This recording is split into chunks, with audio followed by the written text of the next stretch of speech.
calls Han Solo a bitch. Bring him on. I prefer a straight fight to all this sneaking around. I don't know where you get your delusions, laser brain. Oh, come on, bro. It's the wars.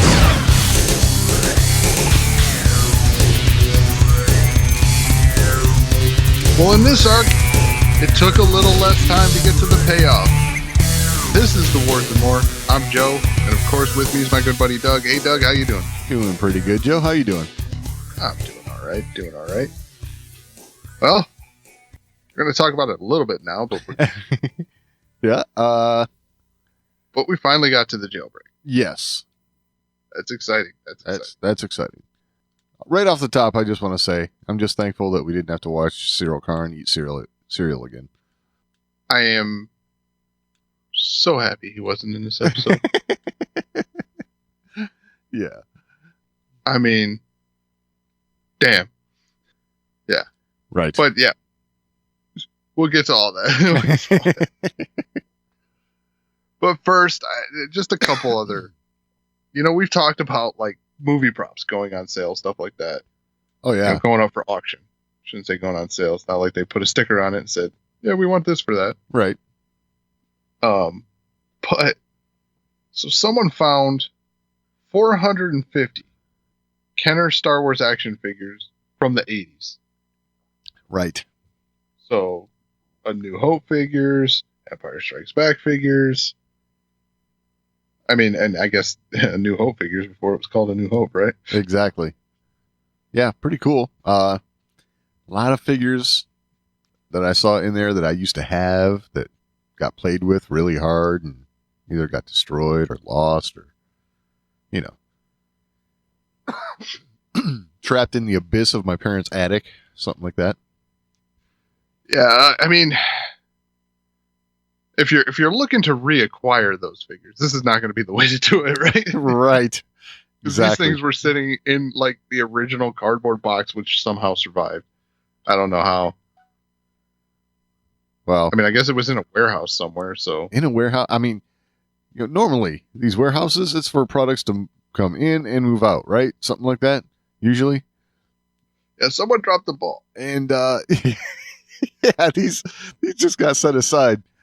Apparently in a spot with like very little humidity and hot and cold and all that. Oh, so perfect conditions. Yes. Because these, I mean, I doubt these are going to be like gem figures, like absolutely perfect. What I saw looked pretty good. I mean, they're definitely mint for Right. sure.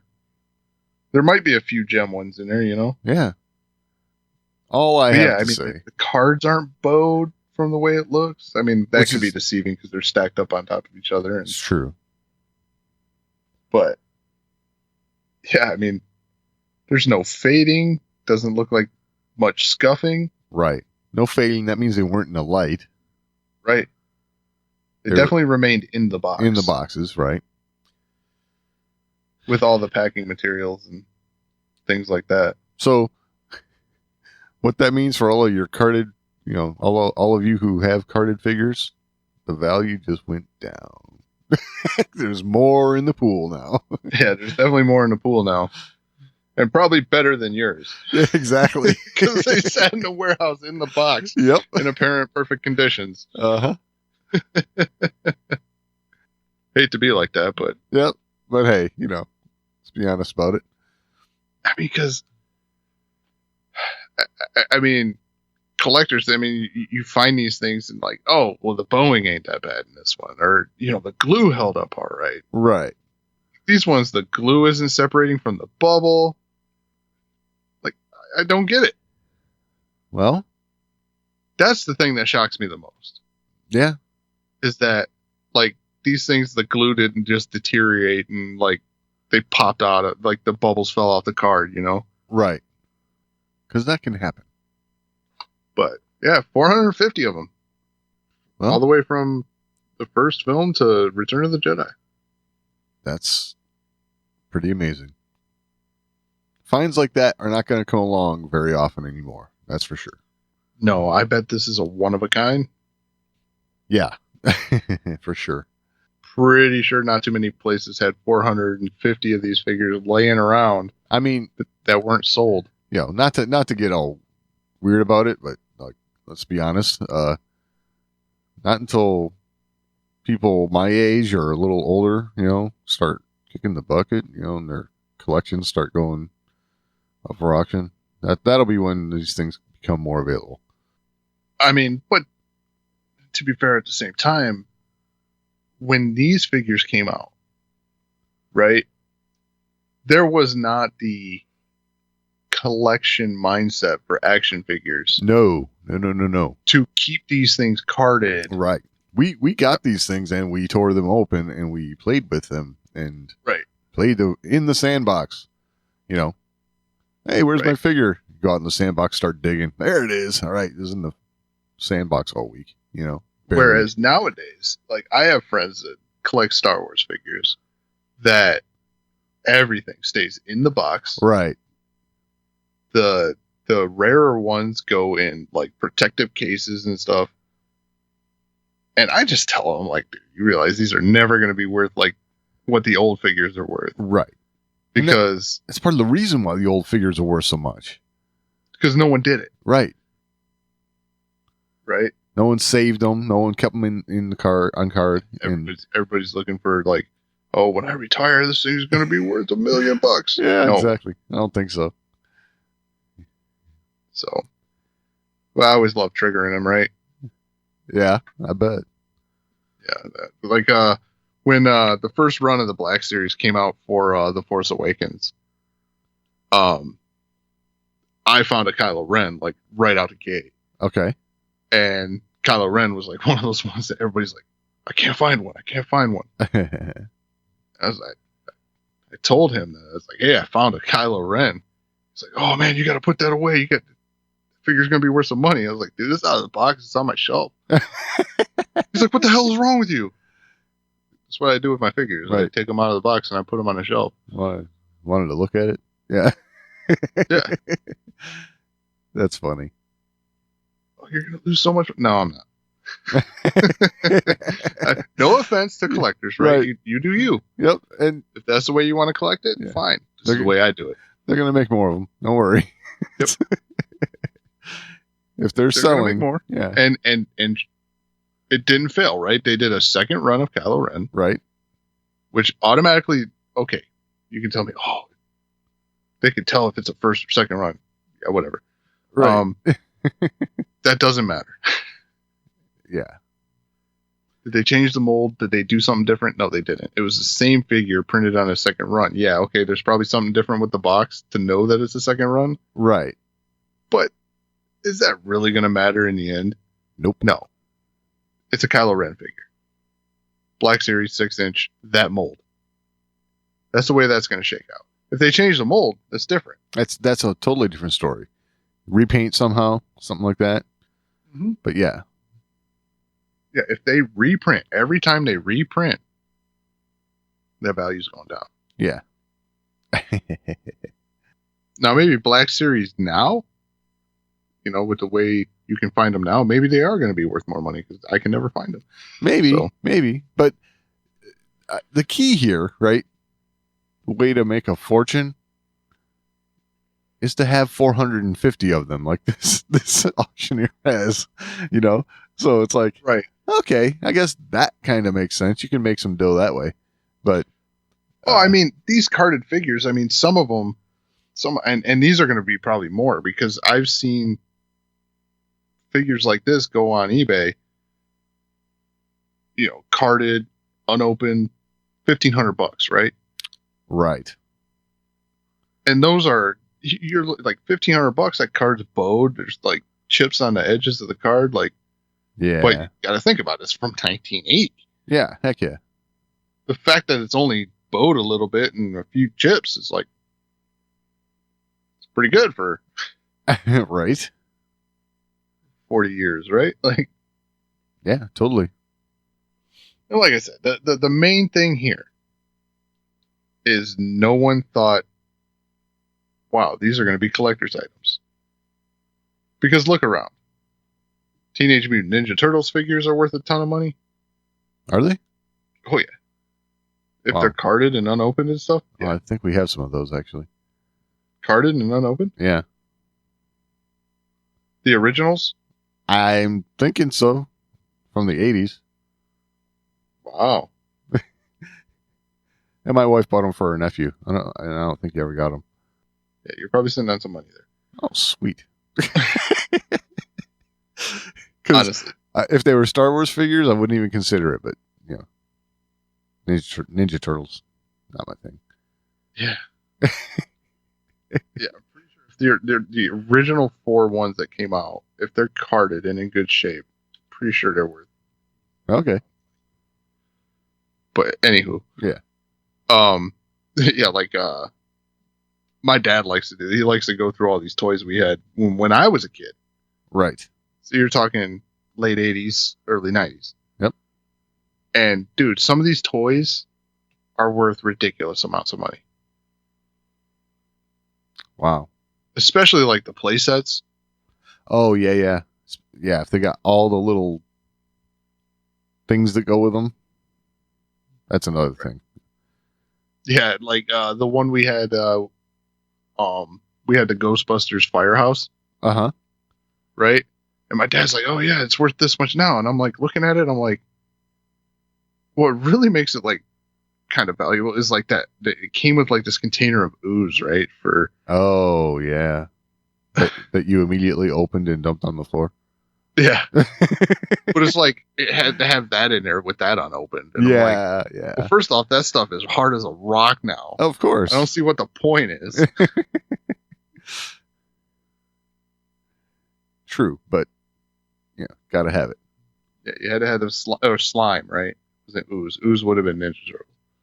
Oh, yeah. That's right. And that was, yeah.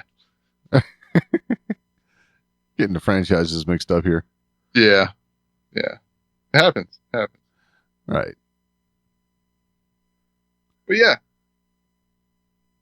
I think the future of like collecting, it's not going to be as lucrative as it could have been if people would have saved. Yeah, exactly. And the card or the figures that are out there now that are still carded and stuff like that, that's from stuff like this. But it happened 20 years ago. Right, exactly. The fact that it's still happening now is mind-boggling. It's pretty amazing. I mean, God, we're talking what? Over 40 years, That's pretty good. Yeah, most of it's like this guy owned a small toy store and he had a box of these that he closed his toy store because Toys R Us came out and he just had these. Right. Yeah, they were part of his back stock at the time. Yeah. Yeah. At the time that Toys R Us folded them. Oh my gosh. But I mean, that's, I hate to put it like that, but that's the way a lot of this stuff got out there. Sure. As far as like carded figures from this era. Yep.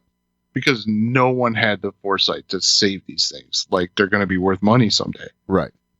No one cared. They were toys. Exactly. They're meant to be played with. Yep. And it wasn't like baseball cards. Like they didn't say, "Oh yeah, you got to put that in this case so it doesn't get messed up." Right. Yeah, they were doing that back then, but that was after what? 40 years of learning from that. Right. Yeah. That's why it's so hard to find old baseball cards because you used to trade them, right? Like, and changing hands and stuff, you get all jacked up. Uh-huh.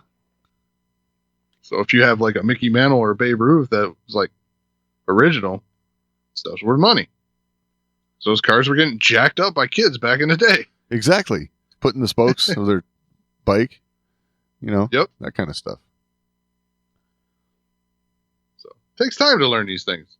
Now that we've learned it, we've ruined the market. Exactly. Everything new that comes out, we treat like it's going to be gold. And then all the kids who want to actually play with the stuff, don't get the chance. That's the shame right there. Right. Well, I mean, that's why they did the Black Series, right? Like, here's a collector's version. Right. Yes.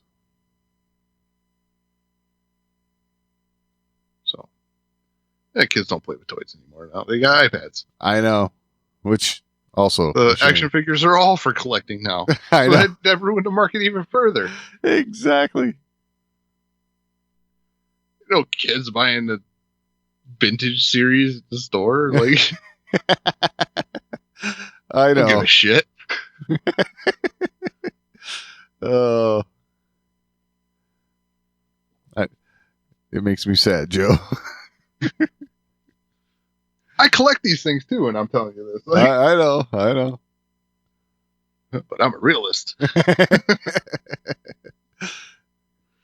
I know this stuff might go up like $50, right? Like Right. over the long haul. Right. Shoot, I probably put that much into it, just like making sure they're dusted off. Just man hours. I'm not making out here. Exactly. All right. Tony Gilroy. Ah, yes. So apparently he was let's see who he's talking to. He was talking to Collider. And he, gives us some information about season 2 of Andor. And talks about some directors and writers and things like that for season 2, and it just strikes me as funny, because the one thing that I'm taking away from this, I'll go over all the stuff, but I'm gonna get right to the crux of it for me, because he has been so adamant about Andor not being a quote unquote Star Wars show, but it's a drama taking place in Star Wars kind of thing, right? Making sure to be clear about how uninterested in Star Wars he is, or whatever. He's not doing fan service and this and that. But one thing he made clear to say about season 2 is,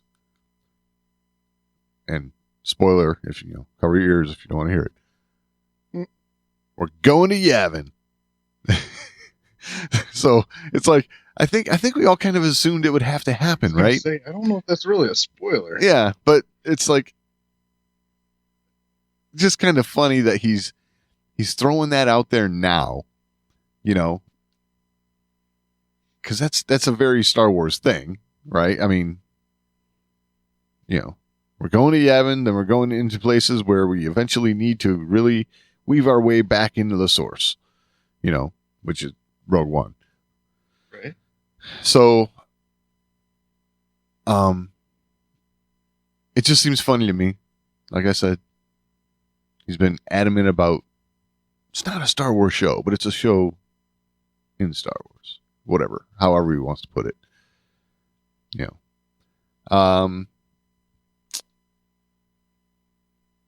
So, details of everything else he said.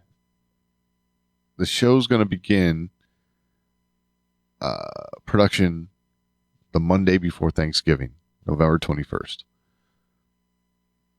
He said he's going to be going there for the opening shoots and then heading home for the holidays.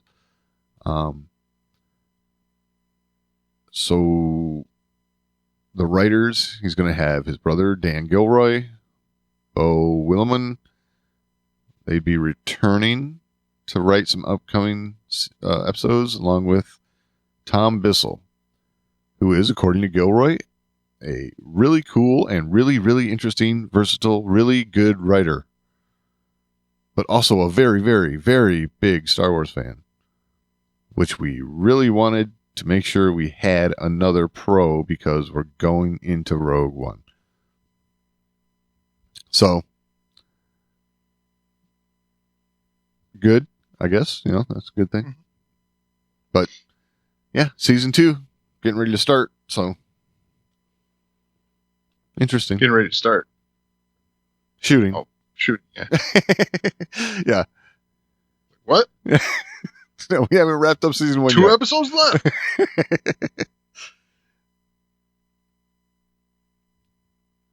Yeah. Whoa, they're not wasting any time. Well, I think paid attention the whole way. I think they knew they were going to have a little bit of a hit here,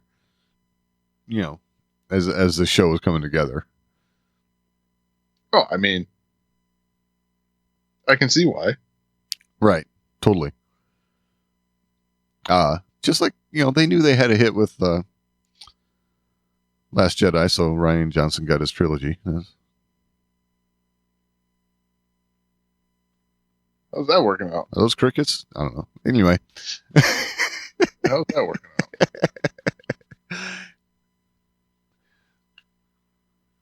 Yeah. I don't know that cinemas that's just seem to be just tossed on the back burner, man. Well, it's funny because, man, even current run movies you can like get at home half the time now. So, right. I mean, that's starting to fade a little bit. True. And the pandemic drove a lot of that. Yes. Agreed. But at the same time, I'm blown away that streaming has disrupted the whole cinema schedule this much. Because I think that's what it shakes down to. Absolutely. The resources are going into creating these shows. They can say it's whatever schedule conflict or whatever that they want. But if they really wanted to make films, they could get it done. Oh, absolutely. I mean, obviously they want their certain people, but like, why get these people and announce it if you're going to be doing it in 10 years? Yeah, I know. So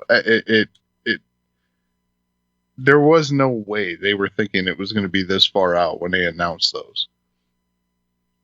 When they announced Rian Johnson was doing a trilogy, they didn't think it was going to be 10 years down the road. No, I don't think so either. I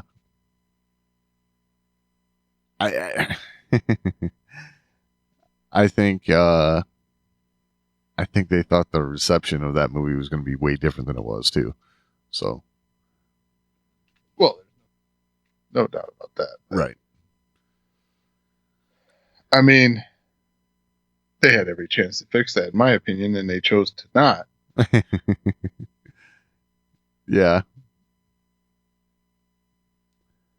Like, and I'm not saying fix it as in like, the whole like retcon agenda that people wanted. No. Oh, right. Just advance what you did there and make it work, right? Advance that so it doesn't feel disjointed. Yeah, but I don't know. We're getting into territory here where it's like, I know. And it's like, beating this dead horse. Yep. Beating it way dead.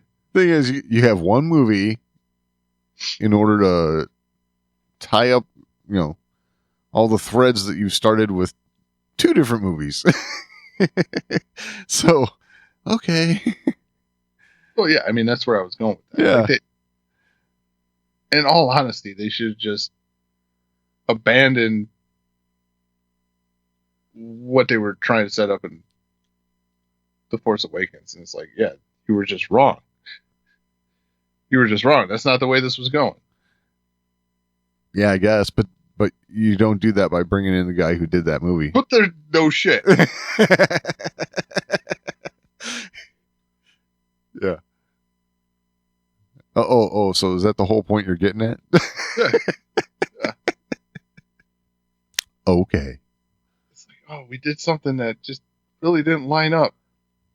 It's the guy that did the first part. So I could just imagine, right? They're like, oh my God, Last Jedi didn't work. So they're sitting around a conference table. We need ideas. Okay, get rid of Trevorrow. Oh, okay, gone. Right? Okay. Who do we call? Some guy off in the corner. Hey, let's call George. You're fired. Okay. Someone else says, let's call JJ. All right, good idea. Yeah. That's how it went, in my mind. Yeah, we know how I feel about that.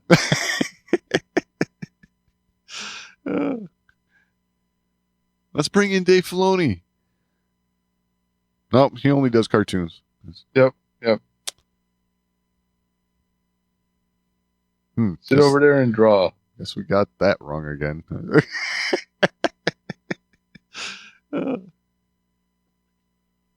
Yep. Nah, can't do that. Or just, like I've said a million times before, just send an email. Like, Right. Hey, I'm doing this. Okay, cool. I'll build off of that. Oh, yeah. That would have been great, too. Yes. Yeah. It's like, hey, you're going to be doing the first one. You're going to be doing the second one. Here's your emails. You guys can communicate. Yeah, you can't have the second guy saying he's done before the first guy is. I know. Look, all I need is your end scene. I can go from anywhere from there. I don't need to know the rest of it. Yeah. Character names. That's it. I mean, I can say this. Me and Ryan Johnson have at least one thing in common. Yeah? Yep, we're not fans of J.J. Abrams. Oh. Yeah, there you go. I think you nailed it. All right. That went off the rails. Yeah, it did. But you know what? Every now and then, we just have to do that. That's. I feel better. Yeah. I know that. About new Star Wars, and now we're back to talking about the sequel trilogy. Exactly. And honestly, though, like, people are going to get the wrong impression, right? Like, they're going to think we absolutely hate it. Right. Well, which is not true. It's not true, but you know what? It doesn't matter. People are going to say we absolutely hate it, so it's... Right. I mean, well, yeah, I've been on Twitter. If you say anything negative slightly about critical, The Last Jedi, exactly. oh my God. Well, I didn't like this. Well, then you're not a real Star Wars fan. Oh yeah, I love them telling me that. I know. Like you got this, like they have this idea, like the group that passionately loves The Last Jedi, right? They have this idea that if you say anything dissenting about The Last Jedi, that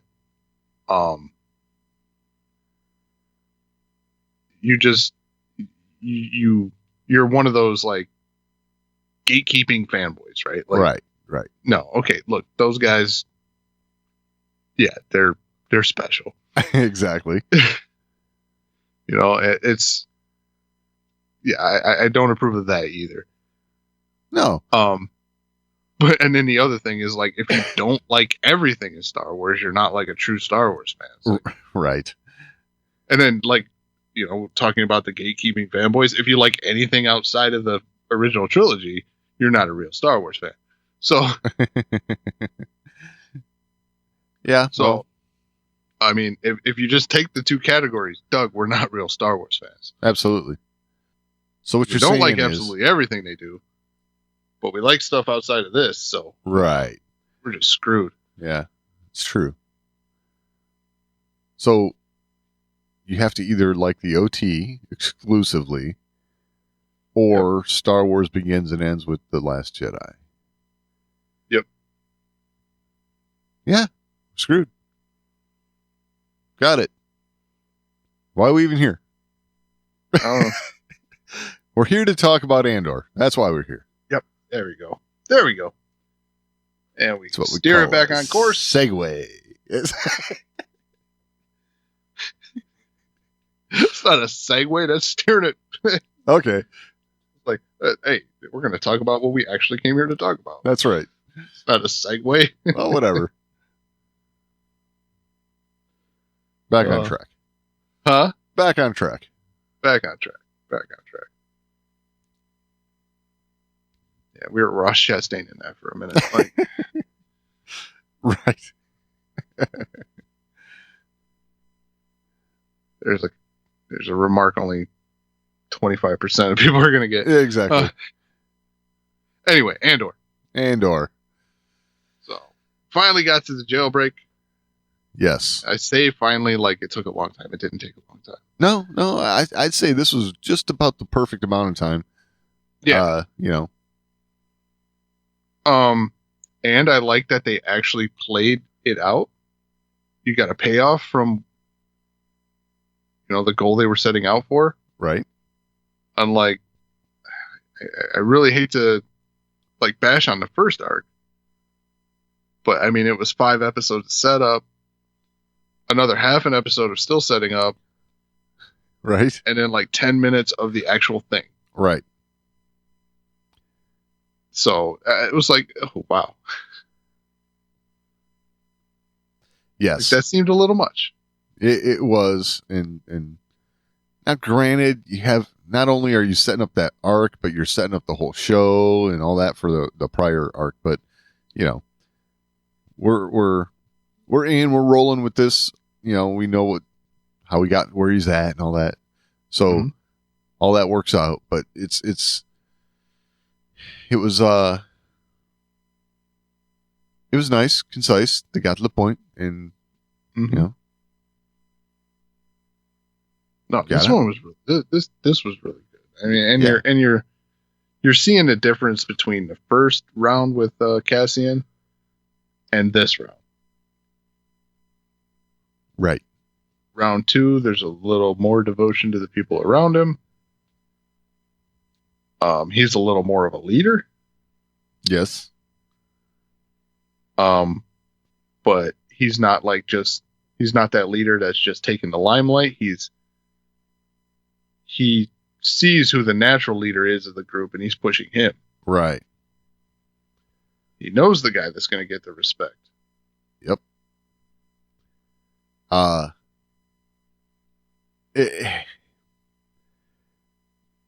don't know how much pushing or convincing you really had to do once it was clear that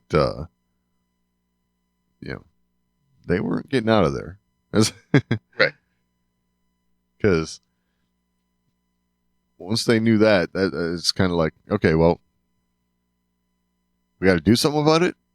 And Cassian's already drawn up this plan. Right. Not just not getting out of there. We're getting out, period. Getting out, period. They could have been moved to another prison colony. Right. You are in a loop. Yep. You got condemned to this. This is your life from here on out. Yeah. And I like this because, I mean, we are finally seeing the true oppression of the Empire. Right. It's been talked about. But we're actually witnessing it now. Yeah. I really dig. Yeah. I mean, it's perfect because, we're also getting to see it through Cassian, right? This is a character that we already know from Rogue One, and it's this is some of the stuff that he was talking about that he had to go through. You know what I mean? Mm-hmm. So he might have stretched out the timeline a little. Yeah, agreed. But after, I think in hindsight, it's going to be, it'll be clear that yes, while he wasn't active and committed, things like that, he was truly in this fight. He just didn't know it. Right. But for me, I am less, what's the word? I'm less bothered by that. Oh, it doesn't bother me that much anymore. It's I thought about it. It's just a technicality, I guess. Yeah. Yeah, it was just so convincing when he said it in Rogue One, right? He was committed to this. This is what he was doing. Right. No, I mean, yeah, it's what he was doing, but it wasn't a commitment thing. It was a survival thing. Yes. It was a personal preservation. It wasn't the greater fight. You weren't doing it for anyone else. Exactly. But yes, he did speak the truth. He has been in the fight. Yep. Just for different reasons. So, yeah, from last week to this week, I've come to that, right? Like, Yeah, absolutely. yeah, okay. He's been in this fight. Totally. It's just, I took his meaning differently. Yeah. I say I took his meaning differently, like he's a real dude. Yeah. But I took the meaning differently behind the statement and the writing there. Right on.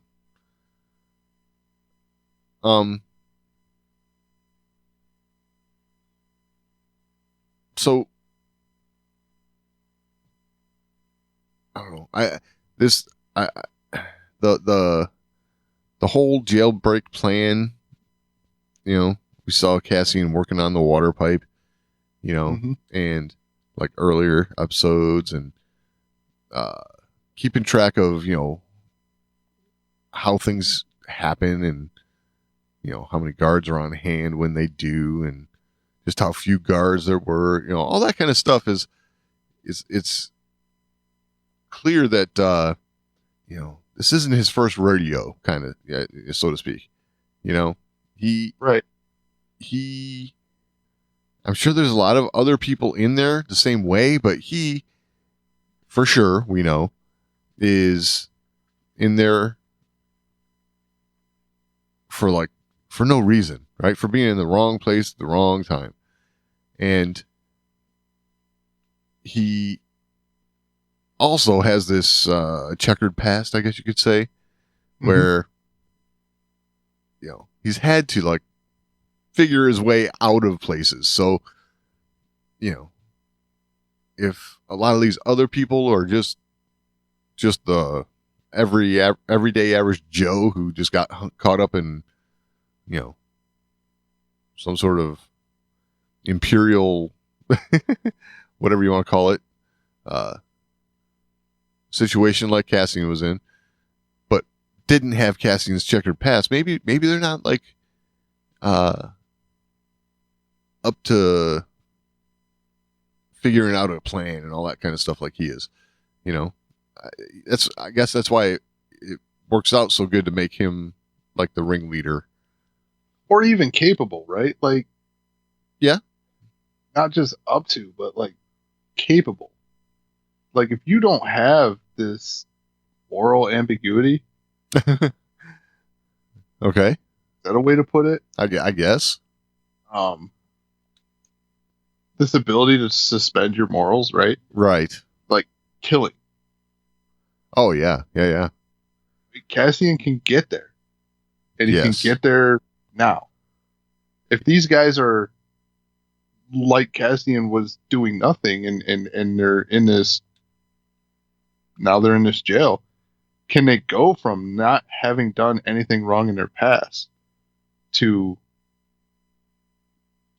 killing someone else? Well, it's funny that you say that because I was thinking about this. A lot of these people might have just been in the wrong place, wrong time, right? And otherwise been a pretty upstanding citizen, And here they are breaking out, willing to shoot Imperials, but it's you just found out you're never gonna get out. Right. So what's your other choice? So I could see them quickly coming to grips with that. Agreed. I could see a good portion of people coming to grips with that. But you're also going to have the people look, I've never even gotten a speeding ticket, right? Right. As an example, it just, how do you go from 0 to 100? Yeah. Okay. Your entire life is threatened now, but there's still going to be that barrier for some people, that morality, right? Oh, yeah. Oh, there's no doubt. And then not only that, but you're worried about your life. Are you now willing to to join in this effort, knowing you might die along the way, Right.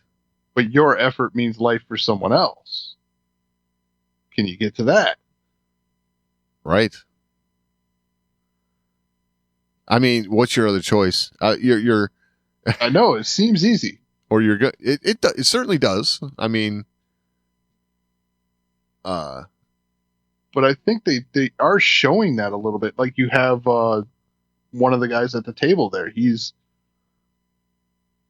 struggling with this. oh yeah, They're making this movie. He's like, I'm gonna die. I'm gonna die. Yeah, that was Melchi, wasn't it? I think so. Yeah. So like, I'm gonna die. Like he's starting to panic. Right.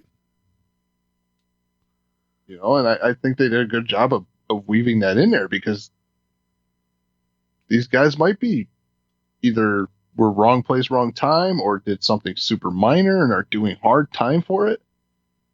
Right. Yeah, absolutely. That's the part that we as viewers really have to like, you know, wrap our heads around is that these guys are most likely like regular people, you know. Mm-hmm.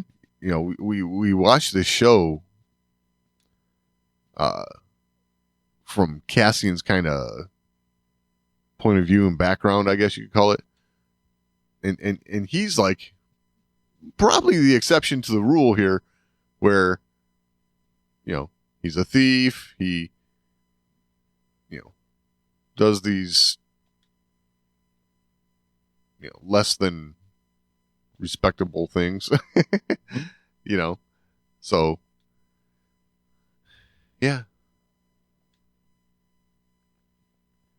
You are making the leap to soldier right now. Yes, exactly.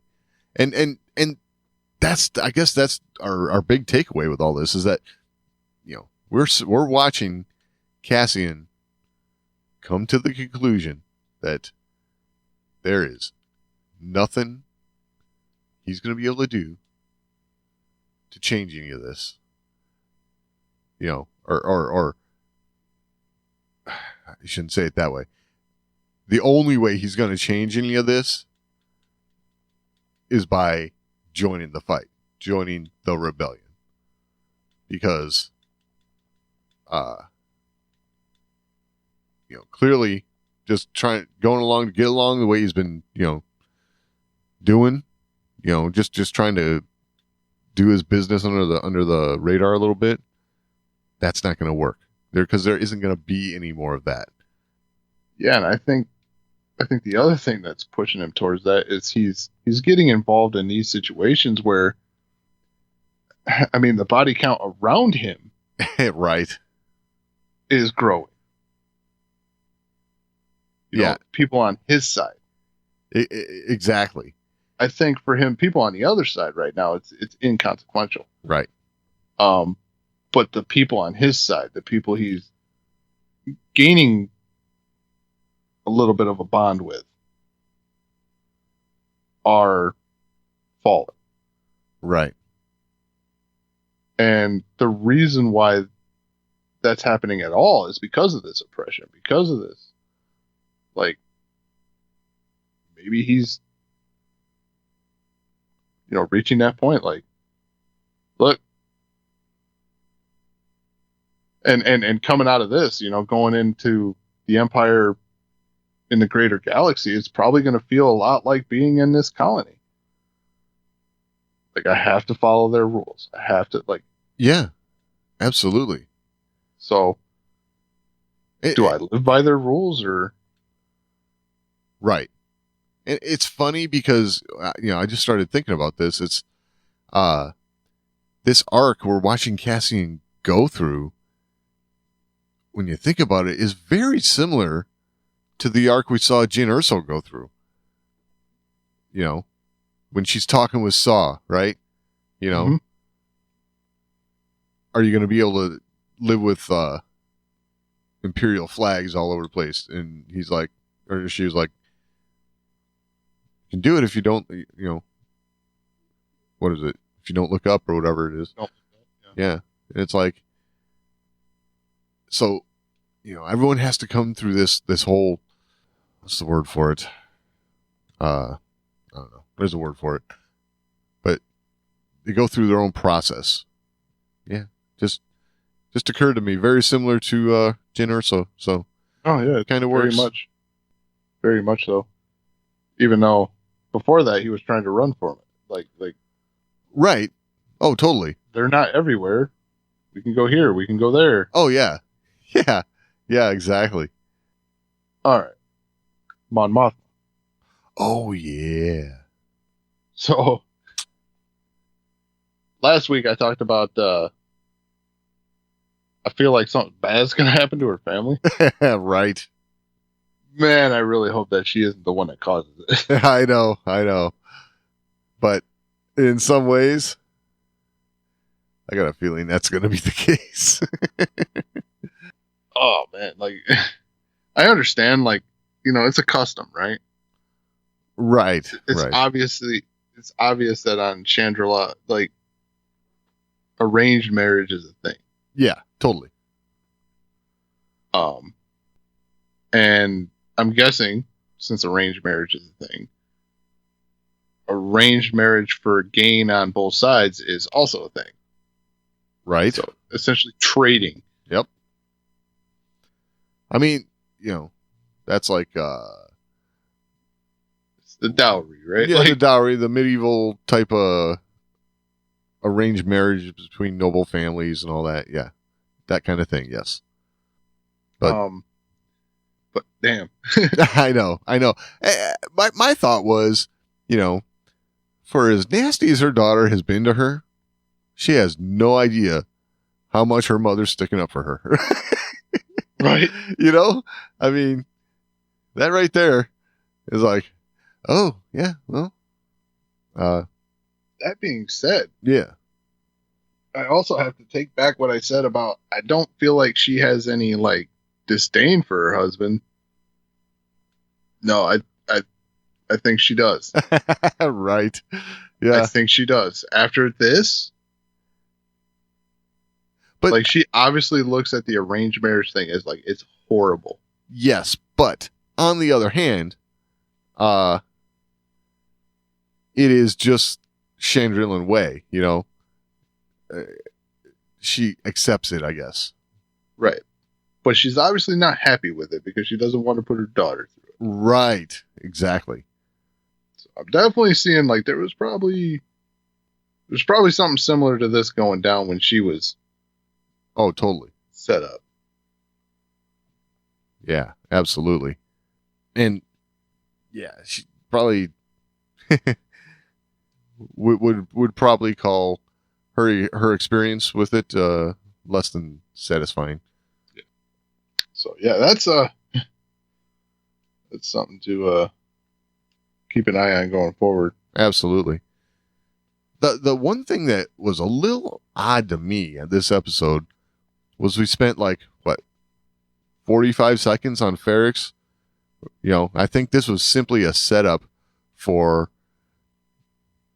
Andor's mom not taking her medicine.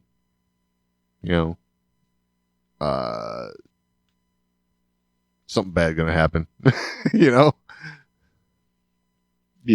That was a very short sequence that didn't amount to much for this episode. But Right. I think it's just set up for. At least there was no cereal. Yeah, at least there was no cereal. That's true. I'm waiting to see what the significance of cereal is. I guess it's that all Crunchberry cereal. Right. All right. So, Luthen. Oh yeah, Luthen. Luthen has a man in the ISB. Yes, he does. This ring far more advanced than I thought. Oh yeah, it goes deep. So it's pretty funny. This is one of those characters in the ISB that they've kind of like lingered on a couple times. You're thinking, okay, there's got to be some sort of significance to this guy, but nothing yet, right? Well, out it comes. I mean, he is the mole in the ISB. So, Right. and they always do this, right? They establish he's a new father, and he is trying to get out. he's gonna work his way out of the ISB. It's like, oh boy, this guy's gonna die. Yep. I just. Oh yeah, with every tag that they laid on him in this sequence, yeah, they marked him for death. Oh, absolutely. You poor guy. Exactly. That's pretty clear. That's big foreshadowing. All right, so in this exchange, he makes mention that he's going to let this crew that he's set up to attack this power station. Oh, right. He's going to let them die. Right. Keep this guy in the ISB. Luthen is cold, man. Luthen's cold. And he mentions that in his "What did I sacrifice?" speech. Right. Like, he has to, like, throw all this out the window. Right. Like, this caring for people, he's got to let it go. Because essentially, even though they're fighting this kind of mentality, he has to kind of look at people like means to an end. Right. They have usefulness. Yeah. And right now, the 50 people that are going to attack the power station, their usefulness is to die, to keep this guy in place. Yeah. Yeah, because they found this out. I mean, it's not what his goal was, but if he has to choose between saving these 50 people and keeping his mole in the ISB, well, the mole in the ISB's got it's forecasted for a longer return on investment. Right. Exactly. So, now, that being said, he was trying to recruit Saw for this mission. Yes. Yeah. If Saw's crew's involved in this, does this change the equation? I don't think so. Not for Luthen. I think for Luthen, if it was Saw flying into his doom to attack this power station, so be it. That's what I'm saying. I think he's cold. It's all about the rebellion and whatever it takes to achieve what he feels needs to be achieved. He's already mentioned that too, right? Like, look, we're going to be sending people to their death. Right. We're going to be, he was telling Mon Mothma this. Like, True. The pain's going to get worse. Right. And our goal is to get the Empire to crack down. Yes. To damage innocent people. Yes. Yes. This is how we get fighters to our cause. Yep. Yeah. Cold. you put it perfectly. This is a cold dude. Yes, he is. Probably going to die, but... Oh, I got a feeling by the end of this, yes, we will see the end of Luthen. But he's just pulling the strings so much in this to not be around later on, Right. And how do I put? I think Mon Mothma is a very stoic character, but I think her involvement with Luthen makes her even more so. If that makes sense. Well, this is going to explain her coldness later on. Right. She has to take that role. Right. I think that's part of it, And that leads back to, what was the dude's name? Davo, whatever. Yeah. Davo.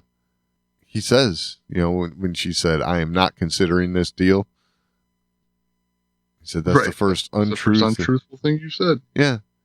And it's like, that's just leading you to believe, like, oh, dang, is she really thinking about giving her daughter up for the cause? And he's wrong because he said that. I was like, bullshit. She said this was for charity, dude. Exactly. Yeah, I think he knows better too. Right. Yeah. But I mean, she said Right. untruth. Yeah. Well. It's for charity. Yeah. Oh, right. Yeah. Well, what does she consider charity? Freedom, charity. Killing Imperials, I guess, is a charity. Yes, it is a charitable contribution to the galaxy. So, yeah, it's a lot of moving parts here. Definitely. And I gotta say, I the minimal usage of Mon Mothma and the impact each time, it's pretty impressive. Yeah. That they keep managing to do it. Like, very short sequences. And then every time you're going away like, wow, a lot just happened. Absolutely. In like a minute and 58 seconds. Like, right. I do like that though, that they're not like overusing her. Right. But we are reaching a point where like every time she shows up, it's like, uh-oh, something's gonna happen. Right. That's true. Something's gonna happen. Keep expecting her and her husband to get into a fight, but it doesn't happen. Right. Yeah, there's been a couple times where I'm like, this dude's about to fly off the handle. Right. And he don't. And you don't, right. Almost wonder if he's a spy. Well, that right there would really make sense with the arranged nature of their marriage and their relationship and all that. It wouldn't surprise me one bit if that were to happen. Right. Either way, lots of good stuff. Right. I'm a little curious on where we go from here. Like, are we going to be seeing Cassian in an effort to get off this planet now? I got Are a we gonna feeling skip past that? one way or another. I think somehow, some way, he's going to have a way to contact Luthen. I think, and Luthen's going to come get him. That's my guess. Oh, Luthen wants to kill him. Yeah. Okay. Somebody's got to get him. I mean, he's running around barefoot, right now. So, right. I don't know how, but somehow, some way, he's got to get off of there. So I guess it's a good question, Joe. We have to figure out. Well, we'll see next week, hopefully. Just what it takes for him to escape. Yeah, I mean, we got 2 episodes left. Right. One side of me, I'm like, man, you kind of got to cover how he's going to get off this planet. Right. Then the other part of me is like, I don't really want to see 2 episodes of that. True. What I'd like to see more than anything is Luthen coming to grips with, all right, Andor's more of an asset than, me just want him dead. He's going to. He's definitely building on the resume of being trustworthy, right? Like, he can get locked up. Absolutely. Not say nothing. Right. Uses an alias the entire time. Doesn't get connected to anything. And he breaks out. Right. Yeah. So, yeah. Definitely an asset, especially when you're about to send 50 of your fighters to just die. Yeah, exactly. Kind of going to need a backfill. Yeah. I might have use for you yet. Yeah. Well, we'll find out, though. We'll find out. That we will. All right. Well, if you have anything to add, you can always email us, show@thewarsofmore.com. Best way to get a hold of us. We're also on social media at The Wars of More on Twitter, facebook.com/thewarsofmore. Find all that and all the ways to find the show over at thewarsofmore.com. Any final thoughts this week, Doug? No, I think we've about covered it. All right. We'll talk next week.